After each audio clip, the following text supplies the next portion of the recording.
Pihak kepolisian mengungkap fakta-fakta baru insiden laka maut di Tol Jakarta Cikampek kilometer 58 yang terjadi pada Senin 8 April 2024. Kakor Lantas Polri Irjen Aan Suhanan mengatakan ada kelalaian dari sopir Grand Max. Hal tersebut berdasarkan hasil penyelidikan sementara. Kasus kecelakaan maut yang menewaskan 13 orang tersebut kini masih dalam proses penyelidikan.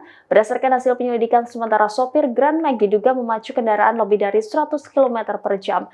Pengemudi Grand Max juga diduga tidak menginjak rem sebelum terjadi benturan. Selain itu, mobil Grand Max juga membawa penumpang yang melebihi kapasitas sehingga mempengaruhi keseimbangan kendaraan. Diketahui tim Komisi Nasional Keselamatan Transportasi atau KNKT terjun ke lokasi untuk memeriksa kendaraan yang terlibat kecelakaan. Ahmad Wildan, investigator senior KNKT, menyebut ledakan terjadi 2 kali pada kendaraan Grand Max. Menurutnya, ledakan tersebut disebabkan karena tumpahan BBM mengenai area mesin yang panas dan menimbulkan api. Dengan cepat, api merembet dan menyulut tangki BBM di bagian belakang sebelah kanan mobil. Meski begitu, pihaknya masih belum bisa menyimpulkan apa yang jadi penyebab kecelakaan tersebut. Wildan menyebut banyaknya korban tewas karena tidak mengenakan sabuk pengaman. Download Tribun X sekarang, menghadirkan lokal menjadi Indonesia.